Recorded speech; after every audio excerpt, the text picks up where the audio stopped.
Owen mentioned wanting to hear something about science in the Bible, or I wish that God maybe, I think it was Owen that said, um, I wish Make him that a Christian.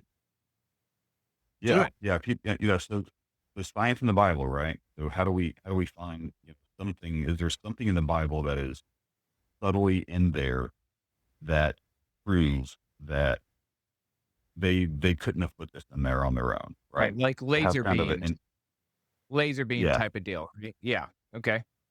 yeah. So this is a way to see if a miracle is a real account or not in the Bible. Oh, all This right. is a little wild. This is just an idea that I had reading through this. I have listened to y'all for a long time, and it made me really, kind of challenge a lot of things. And so I thought about this specifically reading through it. So what I'm thinking is you would need something in the Bible that obviously wasn't put in there as an apologetic, right? Something that Right. wasn't put in there to kind of trying to prove that this miracle was true. So you'd need it in there kind of not on purpose. This is something that was just obviously a detail of the story that the writer wrote in and wasn't trying to prove anything, by putting this in there. And also Okay. maybe something that the writer didn't even know was medically true about this miracle. That Okay. would be that'd be a really interesting. So It would be, my it would be pretty convincing, but, there are a lot of things in history that we see, like, things that look like astronauts in hieroglyphics that we just don't really we don't jump to conclusions for this stuff because we don't understand the context about what it meant and things like that. So it would be a little bit convincing. I mean, it would add to it, if we had some kind of it's an anachronism, I believe is what you're referring to, right? yeah, yeah, and I think I agree. I would never. I mean, I would never expect I completely what I'm about to say, but just it's intriguing at least, and it's interesting. Something I want to put across your plate. So the Okay. story of Mark chapter 8. Mark chapter 8, there's a very strange story where it takes Jesus to a Is this the naked very guy? healed. No, no, it's the blind man. It's the blind man. Oh, all right. Um, Fair enough. Carry so on. he's first he's first healed. That is, Jesus heals his eyes, and then Jesus says to him, "What do you see?" And he says, "I see men as trees." King James. Other versions say, these I see form of men." And then Jesus touches him again, and he's able to see the men clearly. Now, we have only in the last 100 years, since we've had surgeries to heal people's blindness, realized that healing blindness is a two stage. You have to heal the optical side first, but then it takes sometimes days or weeks for the brain to be able to process the image that it's getting, called visual agnosia. So we know now that the brain that we see things not just with our eyes but also with our brain, and if our brain is not used to receiving images for a while, it will kind of go dull and take a while for those images to come in before it actually sharpens. Yeah. I see what you're saying with that. However, it seems to me that Jesus could just heal the eyes just like instantly. Why did he have to go through a process that human beings would have to go through? Like doing like a two-stage type of process or whatever. Also, Well, if I he was I trying to prove that, if he was trying to prove to you thousands of years later that it actually happened, that's a pretty darn good way to do it. You just kind of laid out the criteria for it. I don't I like I'll tell you what would have been convincing if Jesus took a knife and some, and cut and did the surgery like on the spot, and it was like a marvel that nobody understood or had ever seen before or whatever. That would be pretty interesting to me. But little things like an astronaut in hieroglyphics or what looks like it, or like, some kind of a, I mean, this could easily be explained as a coincidence. So it wouldn't have to be a coincidence. Like if prophecy were going to convince me, for example, um, it wouldn't have to be like the prophet is prophesying that Trump is going to win the election, because that's basically a coin flip. It's 50-50 or 60-40 or whatever, right? It would have to be like he writes something on a piece of paper that's extremely detailed about some event that's going to happen 5 years in the future. Talks about the day and the time very specifically, and the people that'll be there and where it is. And he seals it in an envelope and gives it to me. And in 5 years, I open the envelope and there it is. It plays out in front of me. That would be prophecy. But taking a shot in the dark, taking a guess, that's not prophecy. Jesus trying to heal his eyes once and then trying a second time to heal his eyes, that's not an anachronism as far as I can tell. That's just a coincidence at best. Well, Wes, So have you ever been blindfolded? Win? Wes, have you ever been blindfolded? Yeah. If you're blindfolded for any length of time, did you not experience a roughly similar effect where your eyes takes a minute to readjust to the light? Do you think that they knew that it would require a second healing because of you're saying they think that No, I'm they would have saying known that that this this is would it. be the case? I'm saying they would have all had this phenomenon of, and they're imagining blind people, right? And they would all have this experience of when I wake up groggy, not everything's clear right away. They would have like this is it. You don't need to be healed a second time in order to have your vision, kind of come into. No, but if you're but if Again, you are if you're trying to create a story that has the artifice of being true, you want to relate, right? It's called verisimilitude. You want to create little details in there that the people who are listening to the story can connect to. And so, this idea that, that perhaps this blindness, the first effect was that it took a while for my eyes to adjust to what's happening here. To me, doesn't seem so much like science as verisimilitude details. Do you understand why someone like me might have that perspective, or am I just way off? I think it's a little. I think so. From my perspective, you've got a writer who is putting this detail in. I don't see uh, it saying, I don't see where this feeling of blind people probably have to, you know, come out of their grogginess in order to see as a reason to put a whole other section of this in where he's asking what he sees, and he says, I see men as trees, and he puts his hands on him again, and he says, what do you see now? And it says, I see him clearly. I mean, there's clearly like a two-phase thing that's happening. It's more than just like a waking up kind of a thing. It's that Clear, there's two parts of him that need to be healed. His eyes need to be healed, and his uh, and his processing of that information needs to be healed as well. I mean, Owen's original objection is like, that's actually that's a weird thing that Jesus wouldn't just do it all at once. And your answer is a reasonable one. Well, I'm trying to prove to future generations that I understand science. You asked for lasers, and they wouldn't have understood lasers, Well, but we do, right? but that actually would have been like if Jesus had done this via science, then I feel like you had a point. But this is you're admitting, right? This is not a Well, scientific you endeavor. would have This just was said that he was, yeah. But if you had done it via science, you would have said, well, he was obviously very advanced medically. It doesn't mean he was God. Yeah, no He just way. did it the same way we do these days. If the dude pulled out a scalpel and started cutting into his eye, or a knife or whatever, and actually repaired his eyes through science, that would be pretty convincing. I mean, I'd want to check and make sure that it wasn't like aliens coming around and fucking with us or something, but that would be like very, very convincing to me if he did it with science. I mean, miracles can be faked or cannot happen at all, and people make this shit up. but something that is anachronistic to that degree that could not have been put in after the fact or whatever is very convincing. That is not what we have here. This is coincidence at best. Oh man. All right. Well, that's fine. I thought it was interesting.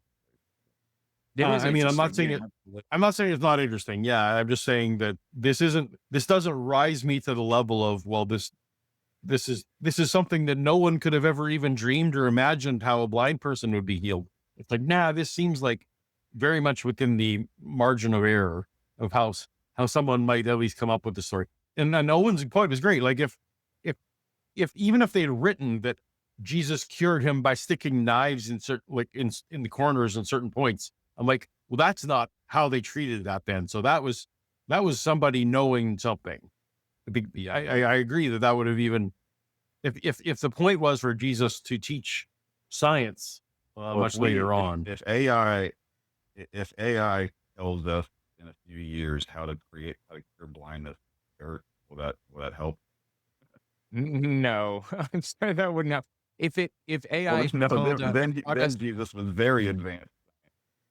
if AI taught us how to cure blindness with dirt, I mean, if AI revealed to us that we could pick up a handful of dirt and rub it in people's eyes and actually cure their blindness, maybe I would think about it. But with some kind of twist. Gonna be some kind of twist there, but why would there help be a But the twist? point, It seems like if this were real, there wouldn't have to be a twist, right? well, if it's, I mean, do you want it to be scientific or do you want it to be supernatural? Because it sounds like I've gotta try to make it both. Well, if I'll take supernatural if it's 100% verifiable, the way that like a prophecy would be, as I described. You know, somebody writes it down, puts it in an envelope, and gives it to me. 5 years later, I open it, and it's identical to what they said. This exact situation, and there's absolutely no way around it. That's supernatural, and I'll take that. I'll take whatever. Yeah, I just need to verify it. Is all. I need something, anything. and if you want, like, and if the thing is, like, so the miracles of Jesus, I think you would very much strip the meaning from them if we were all to discover that they were based, on they were basically science tricks. You would remove the the magic of it. But I think there's lots of ways for the Bible to, if it wanted to put in science for future generations, that it could do so clearly. But instead, we get vague things like, well, stretching the heavens, that's the same as the universe expanding. Meanwhile, we have Jesus telling people, don't wash your hands. That's his advice to people. Don't wash your hands. Forget germ theory. Like, that doesn't sound like someone who understands germ theory. You get, if I have the goats breed in front of vertical slat fence, then their children have vertical stripes, right? Like, these are Ooh, these are the kind of, no, the Bible actually is against that. The Bible actually has the that's what people thought back then, but the Bible actually that's another good point. Do you want to look at that one? Then Genesis, no, right? I mean, well, 40. I mean, if where he was like stealing his master's crops or herd, because he said Yeah, all the Jacob striped and ones are going to be mine. Jacob and Yeah, Laban. Yeah, yeah, and then literally the way he makes that happen is he has them copulate by, you know, near vertically striped things. yeah. No, see that's actually a good point, a good plus for science. In that passage, can I show it to you real quick? That's the interesting one. No, are you going to tell me like weird that like the hyssop leaves got into the water and that is No, a no, no, is no, okay? no, Because I have heard that. no, no. Tell me what you're going to tell me, so So I'm not guessing.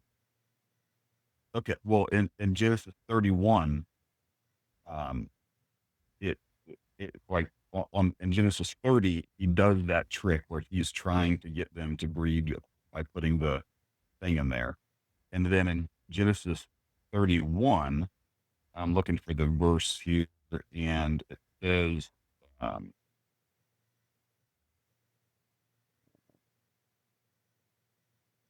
see here. Um, anyway, I'm looking for the verse. Maybe someone in the chat or something can put in there where it says that. Oh, here it is, 31:12. It says, Jim, the it's angel 30. of God spake unto me in a dream. Yep. 11 and 12, Genesis 31, 11 and 12. The angel of God spake unto him in a dream, saying, Jacob. He said, Here am I. So Jacob is dreaming after the fact. And God says, Lift up now thine eyes and see, all the rams which leap upon the cattle are ringed straight, speckled and grizzled. For I have seen all that Laban doeth unto thee. So what he's saying is, you have tried your cockamamie, homegrown way of getting this done, but I did this the genetic way. In verse 12, I had the ones that you wanted, I had them breeding with each other on your behalf. So yeah, you just have to read one more chapter and you see that it wasn't what Jacob did that did it. It was what God was doing behind the scenes in spite of Jacob. Kind of To shows that. I will allow you that interpretation because I do think that is a reasonable interpretation. It's not the only one. Do you think that the blood of doves cures diseases? I've not heard that. I've not heard that. Do you think that Jesus was wise to tell people to not wash their hands? Was that what are you referring to? What's the, so you don't Jesus wash was them at being all, criticized for, like from a yeah, he was germ just not theory? washing his, Because yeah, but go ahead. in the Old Testament, I mean, I could tell you that in the Old Testament they specifically told them to wash their hands and to do it in running water. I know, So and that's why, there is, but they were criticizing Jesus' disciples for not doing that. And he's like, none of that applies to me. Me and my disciples do what we want. We don't need to do that stuff. right. Where literally, like, you're right. Yeah, In the Old Testament, using running water was the good advice given germ theory. But Jesus is, yeah, well, and people have, as people will always take the Bible, whether they're using it in context or not, opened it up to like, I'm not getting vaccinated. I'm not doing certain things because the Bible doesn't want me to take precautions about my own health. I'm supposed to leave it just to Jesus. I'm just, yeah. again, It's a if I theological wanted, interpretation of that move. I understand, but you could, if I was the God of the universe and all powerful, all knowing, I could make some of these points without causing some of those problematic side effects, right? Or give us something more obvious, so anything like a little bit more obvious. It could not be coincidence. Or something generally known or generally misunderstood or, whatever. Yeah. I don't think we're getting. I mean, I think the Bible is clear that we're not getting some type of a definitive proof. I think when we ask for proof, we're explicitly going against. Well, I agree with you. And that's why I don't think we on the show don't typically, try and push this point. It's only if someone calls in saying the Bible has science in it. That's the only time we bring this up. So, Touche. Yeah. Yeah. What do you think about the idea that from like common agreement and common consent, like you've got, I know that God has never given you something, or hasn't, since you've been atheist, given you something, but that God has given enough evidence to 90% of the world population. Does that not give you pause just to say, all of these people have some type of intuition for God? And I know the reasons are terrible because there's no good reason. It's some type of an intuition. I think we latch on to reasons after, like bad reasons, after we have the intuition for God. But like, how do you shake off, like, everybody around you has this intuition for God? Do you chalk it all up to just propaganda and the way they were raised? Owen, you want to go first? Yeah, I will. I think that there is a very obvious evolutionary explanation for this. And the evolutionary explanation is if you are a creature that's being hunted, a prey animal, and you think that you hear the wind in a bush, so you bolt, you live to see another day. And whether there was a creature in the bush coming to get you or not, but if you hear the wind in a bush and think that it's not really there and it is, then you're eaten.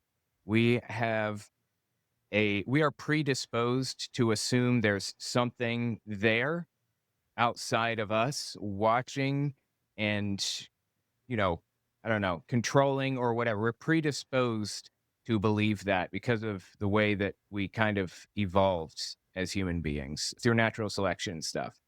So it's not You think that we surprising to me. Hmm?